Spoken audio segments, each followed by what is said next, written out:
nom du Père, du Fils et du Saint-Esprit, un seul Dieu, Amen. Que sa bénédiction repose sur nous, maintenant et pour toujours. Amen.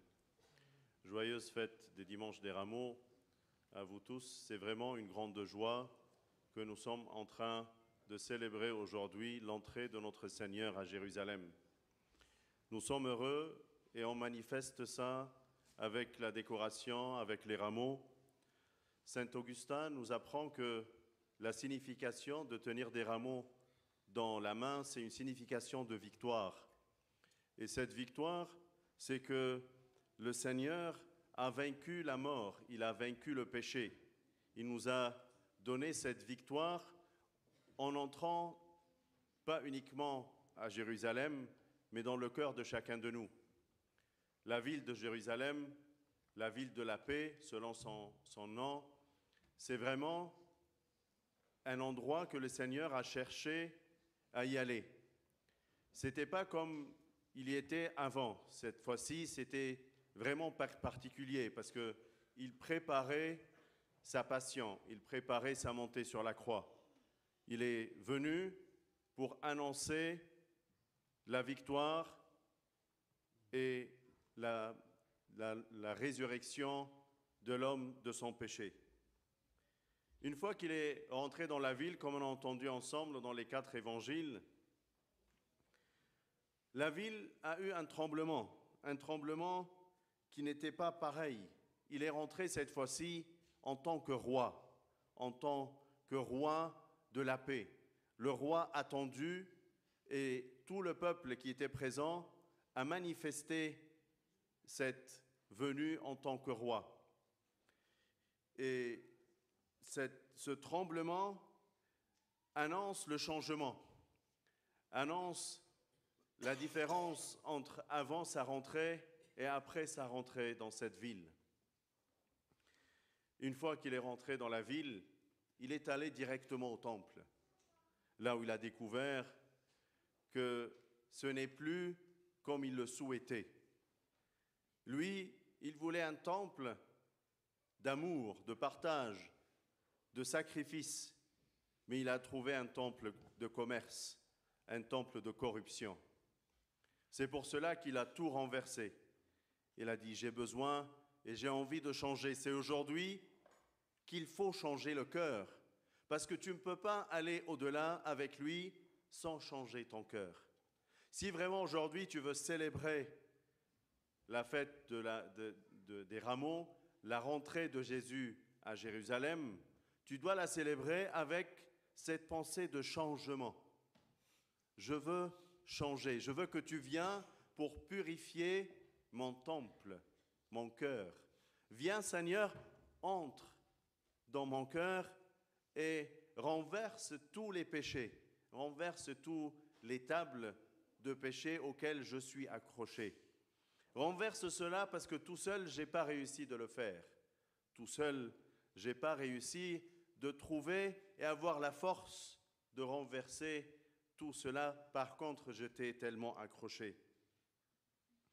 Une fois qu'il est dedans, à Jérusalem, on lui a présenté des malades, des boiteux, des aveugles, et il les guérit. Il est venu pour guérir. Il est venu pour changer l'état grabataire de l'homme en état de force et de résurrection. Accepte sa rentrée, accepte sa présence en toi, afin que tu le reçois en tant que roi. Vous savez, quand il était dans le temple, il n'y avait que les enfants qui l'ont reçu en tant que roi. Mais les pharisiens, les scribes et tous ceux qui étaient présents étaient tellement fâchés de sa présence. Et on va voir dans la Semaine Sainte, le mardi, quand ils l'ont reçu, ce n'était que des débats et des discussions pour le rejeter. Mais il n'y avait que les enfants qui criaient en disant « Hosanna au plus haut des cieux ». Nous sommes en train de chanter « Hosanna au plus haut des cieux ». Hosanna, ça veut dire « Sauve-nous ». On annonce avec amour, avec joie, avec confiance « Sauve-nous Seigneur ». Il y a ceux qui l'ont reçu ce jour-là en tant que roi mondain, un roi de la terre, qui est venu pour les sauver des Romains.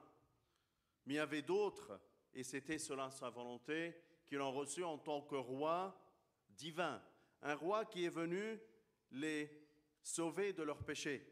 Il y a ceux qui l'ont reçu ayant dans la tête l'idée de Gédéon, de Josué, de Samson, des juges ou des rois qui ont eu les Juifs pour les sauver des Romains.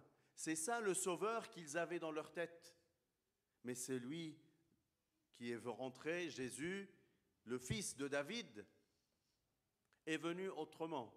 Même s'ils ont annoncé « Hosanna, fils de David », ils cherchaient le fils du roi pour les sauver des Romains et de cette colonisation. Mais lui, il est venu pour sauver du péché. Lui, il a voulu sauver l'homme de l'esclavage du diable, l'esclavage dont on est sous sa peine jusqu'à nos jours. Il est venu pour rentrer dans ton cœur, pour te sauver de ton péché.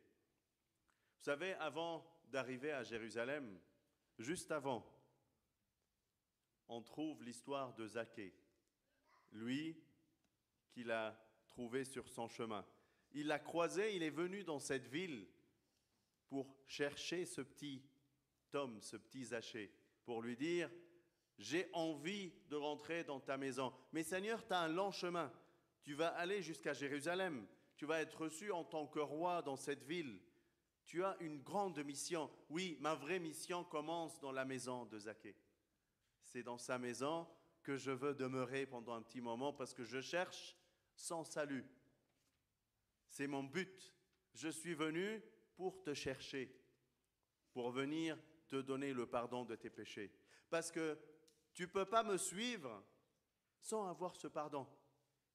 Sois attentif à chercher ton pardon. Sois attentif pour que tu reçoies le Seigneur en tant que roi réel qui te sauve de ton péché. Sois attentif pour qu'il soit vraiment ce qu'il veut venir faire dans ton cœur. كل سنة وانتم طيبين أحبائي.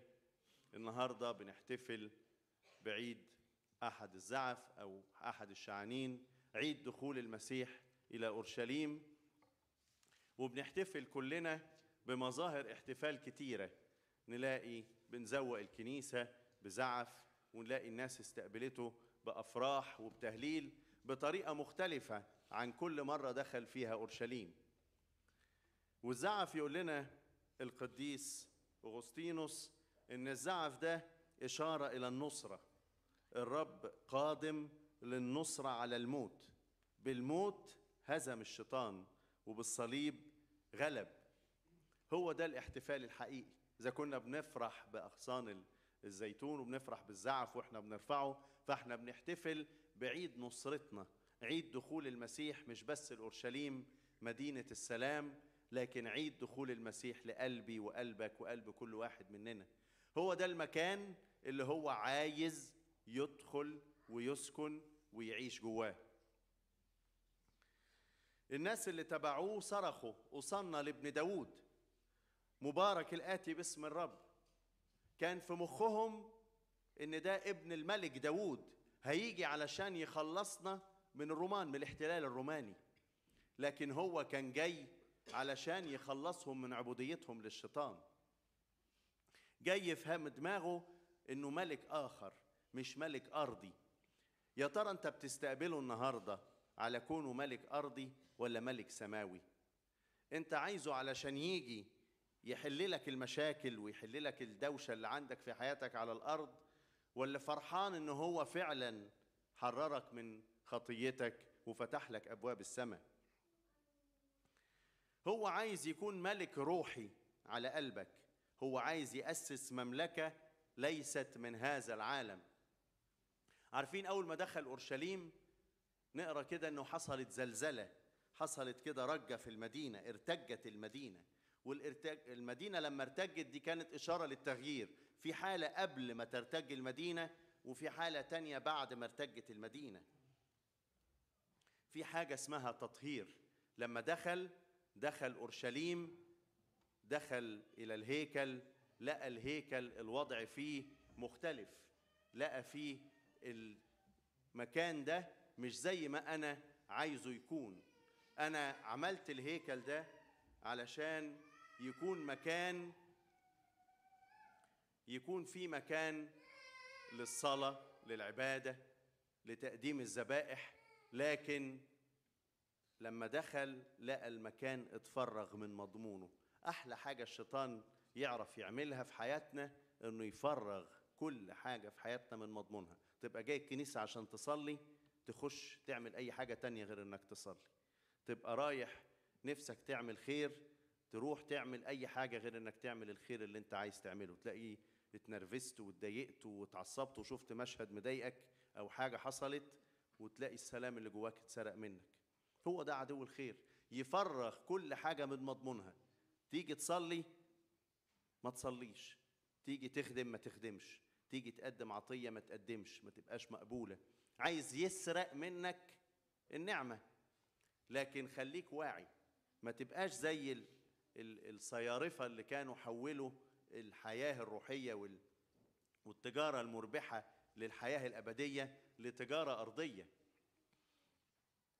وخليك مركز في هدفك، وقول لا تشمتي بي يا عدوتي، إن سقطت أقوم. مش هتقدر، مش هتعرف. أنا عارف إن أنا جاي عايز أصلي، مهما حصل أنا جاي عايز أصلي. مش هسرح، مش هبص على حاجة وأتوه فيها. أنا جاي عايز آخد نعمة النهاردة. لما دخل أورشليم قدموا له مرضى كتير، عرج وعمي، شفاهم. هو جاي عشان يشفي، جاي عشان يخلص، جاي علشان يقدم لك اللي ما تعرفش تعمله لوحدك. قول يا رب ادخل قلبي، أنا مش عارف أقلب موائد الصيارفة اللي جوه قلبي، سرحان في حاجات كتير ومش عارف أتخلص منها، مش عارف أحطها على جنب عشان أركز معاك. نفسي أعرف أركز معاك يا رب. ادخل، اقلب، غير، بدل، وخليني كده النهاردة فعلا أكون بحتفل احتفال داخلي في قلبي، ماسك الزعف في إيدي برفعه وبقول ده علامة النصرة. أنا بيه هغلب، بيه هنتصر، وأنا معاه وأنا فرحان بقدومه في حياتي. هيبقى التغيير اللي نفسي فيه. بهتف أوصلنا يا ابن داود، لكن في قلبي أوصلنا يا ملكي ومخلصي من الخطية ومن عدو الخير. لما دخل الهيكل ما كانش فيه غير الأطفال اللي كانوا فعلا بيهتفوا له أوصلنا يا ابن داود. لكن الكتبة والفريسيين كانوا متغاظين. إيه اللي دخل يعمل لنا ثورة؟ ده دخل هيقلب الدنيا علينا، مش هنعرف نعيش زي ما كنا عايشين، مش هنعرف نكسب، وإيه ده هيبوظ لنا التجارة بتاعتنا. لكن الأطفال هم اللي فرحوا. خلي قلبك زي قلب الطفل اللي فرحان بوجوده في حياتك. تعرف تصرخ إليه وتقول له يا رب أنا فرحان بيك وعارف إنك جاي هتعمل حاجة حلوة في حياتي. ما تخليش بس عبادتك شكلية، لكن عندك العمق والمعرفة والحكمة اللي تخليك عينك بتبص على الهدف بتاعك، وما فيش حاجة تقدر تسرقه منك.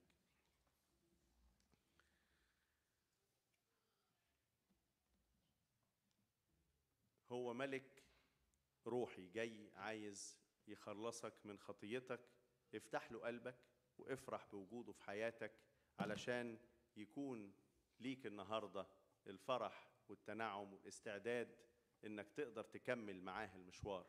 قبل ما يوصل أورشليم كان عنده مشوار مهم جدا، توقف فيه في الطريق عند بيت زكا. عارفين قصة زكا لما طلع على الجميزة وقال له ينبغي أن أمكث اليوم في بيتك؟ دي كانت في الطريق. طب يا رب أنت هتتأخر، ده في ناس مستنياك وعايزين يحتفلوا. لا، ما أنا علشان أعرف أدخل ومعايا زكا ده الإنسان الخاطي، أنا ينبغي أن أمكث اليوم في بيتك. هو جاي علشان ياخدك معاه ويدخل بيك إلى أورشليم، يكون ليك فيها مكان. فخليك مستعد لما ينادي عليك، اجري عليه زي زكا وقول له تعالى يا رب، أنا عايز أعترف بخطيتي وعايز يكون لي الخلاص والفرح. قدم له توبة حقيقية علشان يكون ليك الفرح السماوي بيه. افرح بيه وتمتع بالعيد النهاردة علشان يكون ليك حياة النصرة